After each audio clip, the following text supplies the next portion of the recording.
So this morning's readings from the book of John, chapter 20, verses 1 to 18. It'll be up on the screen, but if you want to follow it in the church Bibles, it's on page 1099. 1099. It's entitled The Empty Tomb. Early on the first day of the week, whilst it was still dark, Mary Magdalene went to the tomb and saw that the stone had been removed from the entrance. So she came running to Simon Peter and the other disciple, the one Jesus loved, and said, "They have taken the Lord out of the tomb, and we don't know where they have put him."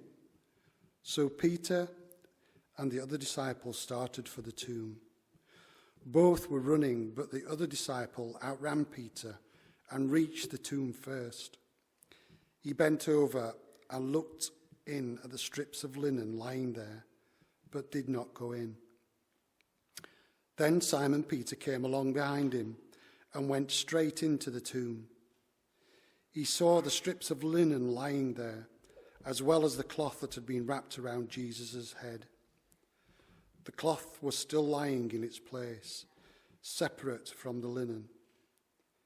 Finally, the other disciple, who had reached the tomb first, also went inside.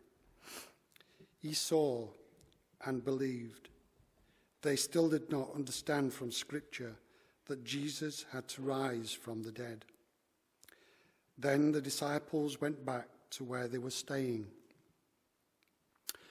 Now Mary stood outside the tomb crying. As she wept, she bent over to look into the tomb and saw two angels in white, seated where Jesus' body had been, one at the head and the other at the foot. They asked her, "Woman, why are you crying?" "They have taken my Lord away," she said, "and I don't know where they have put him." At this she turned around and saw Jesus standing there, but she did not realize that it was Jesus.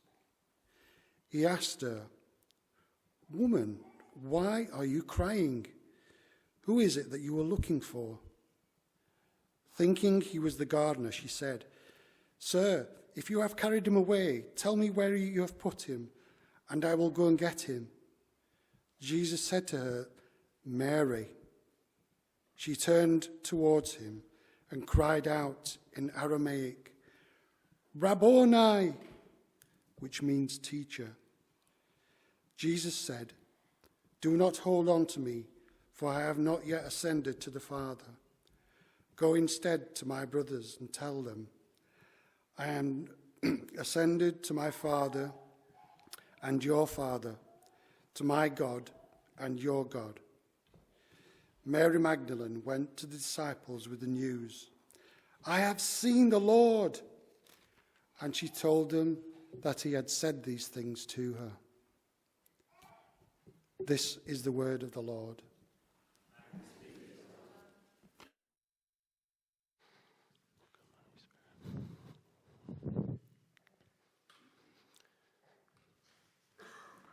I startled awake. There was a pounding at my door, loud enough to wake the dead, let alone my neighbours. It can't have been but 4 o'clock in the morning. It was pitch black still outside, that's for sure. At first I rolled over and I put the pillow over my head and tried to ignore it, but whoever it was, they kept on knocking. Then a voice called out of the darkness, "Peter, get up! Get up, Peter! Come quickly!" It was a woman's voice. Reluctantly, I got out of bed, put on my dressing gown, and stumbled down to the front door. It was Mary. She was in a right state. Her eyes were bloodshot red from crying. She had great big bags around her eyes, looked like she hadn't slept in days. I can't say I blame her. I just can't get the image of his bloody, mangled body on the cross out of my head either. Since he's died, it's like the world's come apart at the seams, and my world's with it. Anyway, Mary was frantic. I could barely make head or tail of what she was saying. Something about them taking the Lord and out of the tomb and not knowing where they'd put him. Slow down, I said to her, slow down. You're not making any sense. Who took the Lord out of the tomb? But she just kept saying it again and again and again. They've taken the Lord out of the tomb and we don't know where they've put him. She was beginning to frighten me. She grabbed my arm and pulled me towards the door. Come and see. So still in my dressing gown, I grabbed a light and left. John was staying close by, so we woke him up too and took him along with us. We ran all the way through the dark, deserted streets of the city until we reached that garden tomb. And there was an eerie, empty stillness about the world that morning. As I imagine it was in the beginning before God spoke the world into being. Well, John, the young whippersnapper, beat me there. He hasn't been a fisherman for as long as I have, hasn't been hauling in those nets as long, so my knees, well, life of a fisherman's tough on the knees, I'll tell you. Anyway, when we got there, it was just as Mary said. The tomb was open, the stone had been rolled away. As we ran to the tomb, I wondered whether Mary was so delirious with grief that maybe she'd just got the wrong place. I mean, it was still dark after all. But when I got there, no, this was definitely the place that Joseph brought Jesus. And John was standing outside, he was peering in, but when I got there, I just ran straight in. Mary was right, Jesus wasn't there. But it didn't make any sense. The strips of linen were just lying there. But it was as if Jesus' body had just disappeared from within them.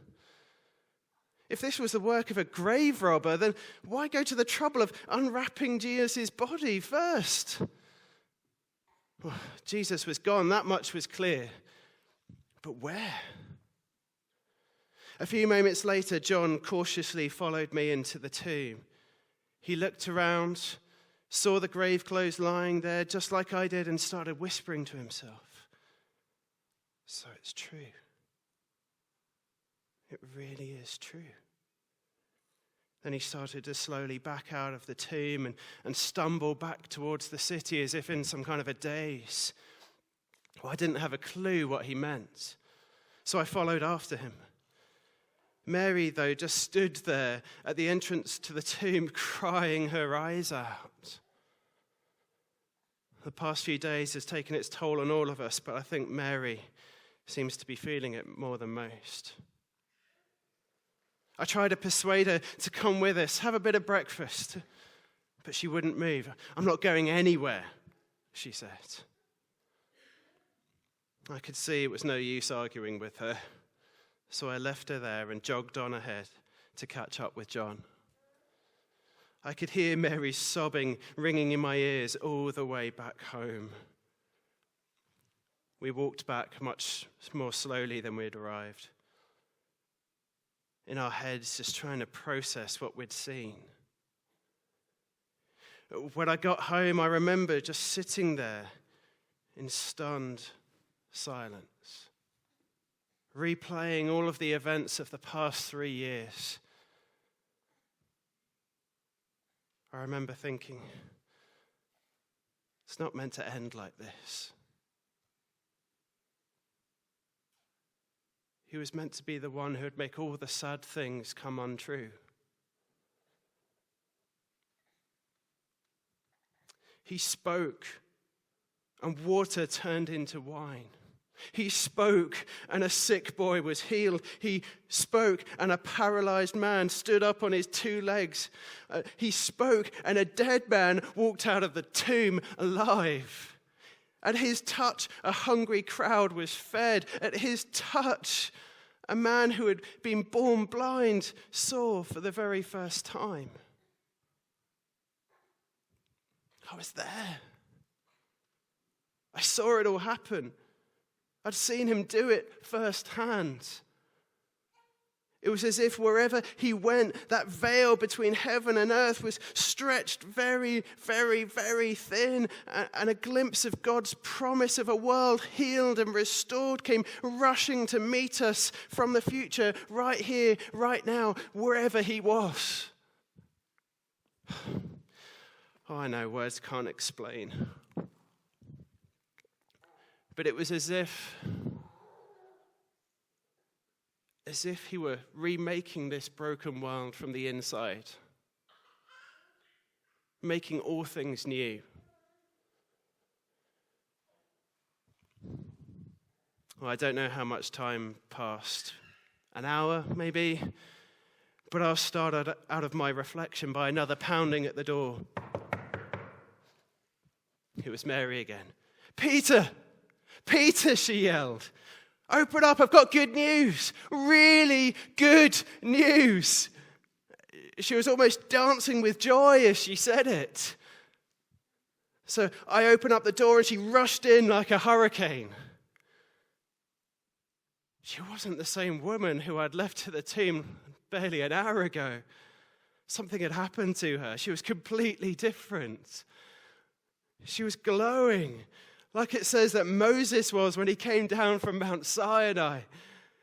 Well, she won't thank me for saying it, but when she first came to my door that morning, she looked like death. But now she was transformed. She looked like Eve herself, fresh from God's hands. A picture of life and health and beauty. Her face told the story, but I wanted to hear it from her lips. So I sat her down and said, "Tell me from the beginning what happened." So she did. She said, "When you left, I bent down to look inside the tomb for myself, just like you had. But when I did, there were these two angels sitting there in front of me, one on either side. They asked why I was crying." What a stupid question. Why am I crying? Well, normally people are frightened when they see angels, but not me. I was too lost in grief to be frightened. So I told them what I told you, she said to me. "They've taken my Lord away, and I don't know where they've put him." No sooner as I said this than I became aware of someone behind me. I turned around. He also asked me why I was crying and who I was looking for. "I thought he was the gardener at first," she said. So I pleaded with him, "If you've taken him away, tell me, and I'll go get him and I'll bury him somewhere else." And then this man, who I thought was the gardener, called my name. Mary. I'd recognize that voice anywhere. I'll know that voice till the day I die. It was Jesus. Well, I just sat there listening to Mary's story, transfixed. "What happened next?" I asked. "Well," she said, "I cried out, 'Teacher,' and tried to give him a big hug, but he told me not to cling on to him. He wasn't telling me off, but just saying that things weren't going to be the same now as they were before. He was going to be with us, but in a new way, by his Spirit. He hadn't yet ascended to the Father. Instead, he said that I was to go and tell you and the rest of his brothers," that's what he called you, his brothers, "and that to tell you that he was ascending to the Father, to his Father and your Father, to his God and to your God." So here I am, she said to me. Can you believe it? I'm the apostle to the apostles.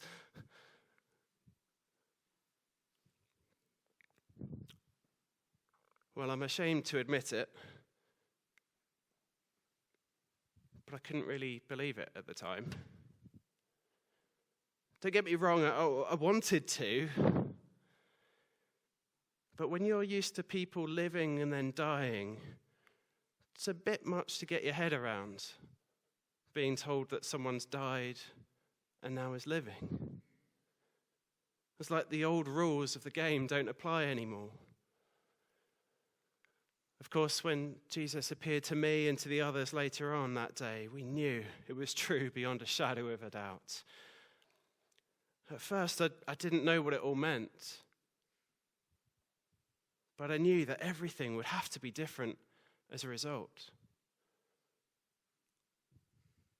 How could it not be? I don't think there's been a day since when I haven't thought about the events of that weekend in Jerusalem. It was a weekend that turned the world upside down, and yet, in a strange way, actually turned it the right side up. Well, John, he seems to understand it better than any of us. He always was teacher's pet. He said he saw the signs running through all Jesus did. Signs pointing to the truth that in him God was making all the sad things of the world come untrue and creating a new world in its place. The world as it was always meant to be from the beginning, and yet somehow even more wonderful and beautiful because of all the pain and suffering that had been allowed to exist.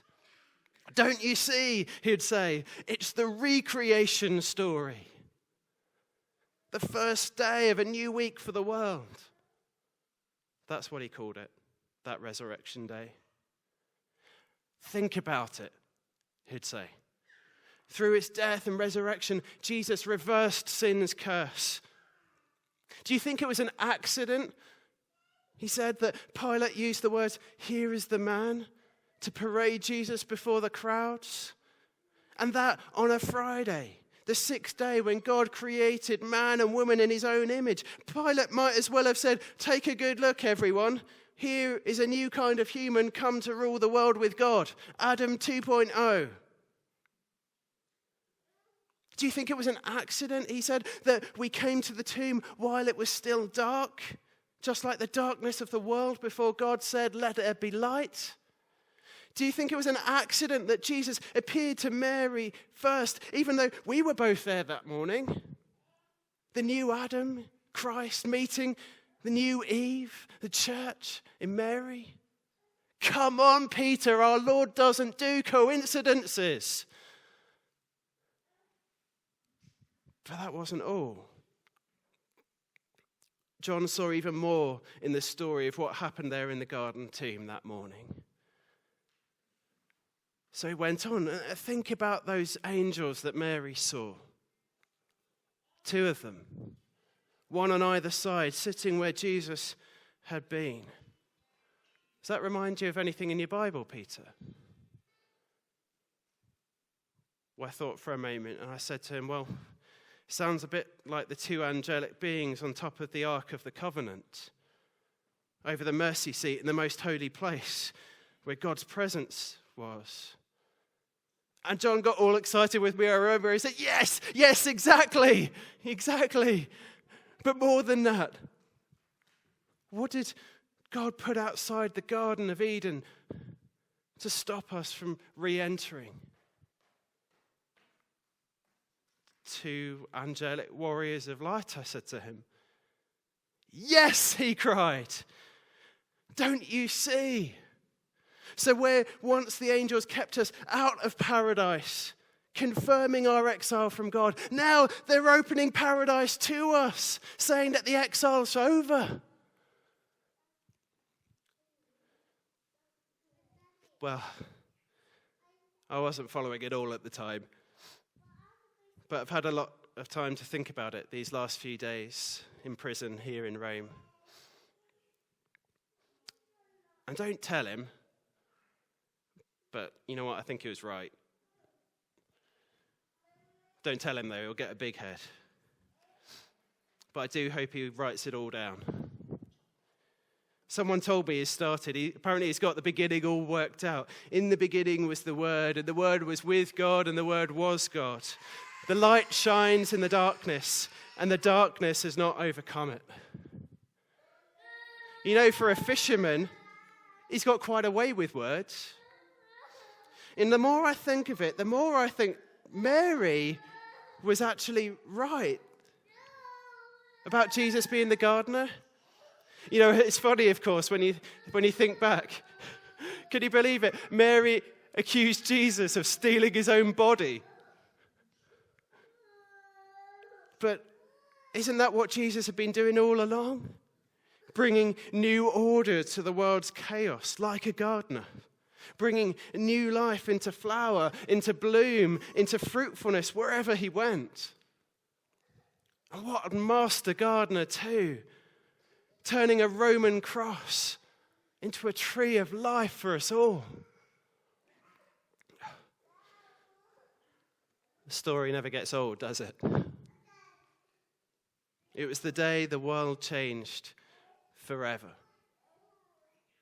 The day when a new world was born. Now, don't get me wrong. It's the same world. Same old people, same old wars, same old sickness, same old disease. But somehow, it's all different too. And that's what I've been telling people ever since the Spirit of Jesus filled me on the day of Pentecost. Good news for everyone.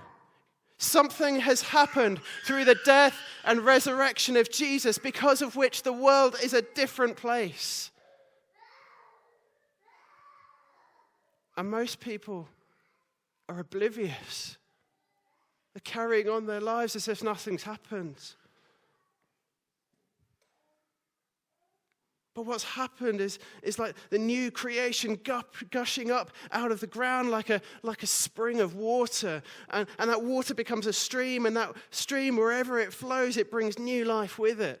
And what is that new life? Well, Mary said it, didn't she? Right there, in the words that Jesus spoke to her. New life is that we might know his Father as our Father. That we might know Jesus is God as our God. That we might enjoy the kind of life with God that he enjoys. Oh, it's just too great for words. And as I sit here in this prison cell and think back to that day, I kick myself for being so slow on the uptake. But it had to be this way. Could it have been any different? Isn't this what God has been doing all along? All through history? Isn't that who our God is? The God who creates everything out of nothing. The God who made the dark, primordial chaos waters the canvas for his creation. The God who chose an elderly, childless couple in Abraham and Sarah to make them the ancestors of his chosen people. The God who, when the Israelites were escaping from Egypt, faced with death on one side in the form of Pharaoh's chariots and death on the other side in the form of the sea, made a way there where there was no way. The God who, Paul has said, gives life to the dead and calls into being the things that are not. Well, the guards tell me that tomorrow's the day. Nero's finally signed my death sentence. They're going to crucify me. I pleaded with them, please, I'm not worthy to die in the same way as my Lord. But they don't understand.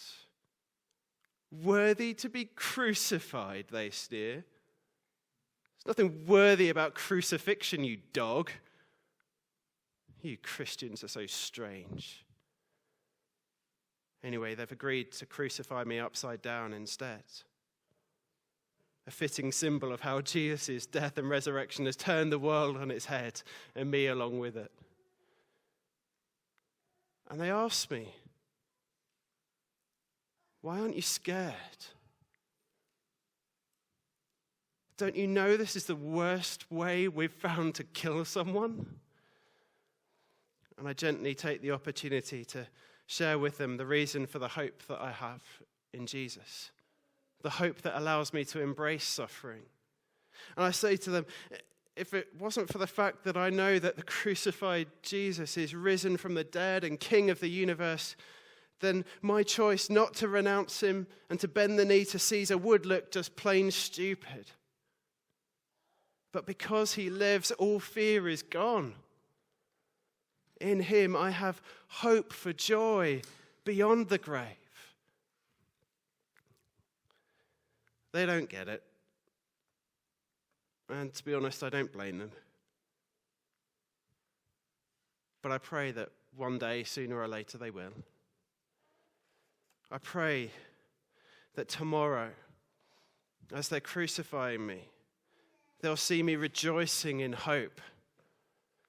That they'll see that he is worth infinitely more to me than they could ever take away.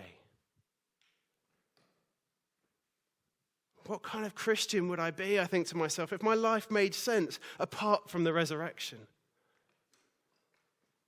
No, the life I've lived and the death that I'll die tomorrow will be utterly foolish, pitiable if Jesus, the Messiah, didn't rise up from the dead. I mean, why do you think that all the Lord's people gather together for worship on Sunday instead of Saturday, as we always used to do? Because his resurrection was an event of such monumental significance that time itself had to be framed around the reality of it. It reminds us week after week after week after week that because he lives, we also shall live. It reminds us that his resurrection is the first day of a new week for the world, the first day of the rest of our lives. I've tried reminding the churches of this as I've traveled around through the years since. I say to them, the resurrection day is the single most important day of history. Far more important than the day Jesus was born. In fact, I tell them, if Jesus didn't rise from the dead, no one would bother celebrating the day he was born. Oh, how I wish all the churches will make this clear in the years to come. Even if a cross and an empty tomb is a little bit harder to sell than a cute newborn baby. How I wish, too, that they would realize that we mustn't cling on to the past like Mary tried to do when she finally realized that the gardener was Jesus. We're a people of resurrection, aren't we? And resurrection means death before it means life. A people of resurrection can't live in the past. We've got to live in light of the future that Jesus has brought into the present when he rose from the dead. We only cling to the past if we're fearful for the future, but if Jesus Christ is risen from the dead, what reason have we got to be afraid? Sorry, it's the preacher in me. Praise be to the God and Father of our Lord Jesus Christ. In his great mercy, he has given us new birth into a living hope through the resurrection of Jesus Christ from the dead, and into an inheritance that can never perish, spoil, or fade.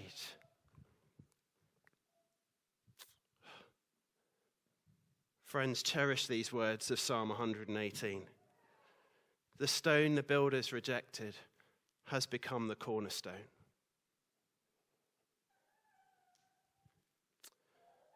Friends, remember this. God has claimed you for his own. You are a chosen people, a royal priesthood, a holy nation, God's special possession, that you may declare the praises of him who called you out of darkness into his marvelous light. He has made you light to the world. Shine with the light of the risen Christ. Go and tell the world the good news that the bloody crucified Lamb is alive and Lord of the universe.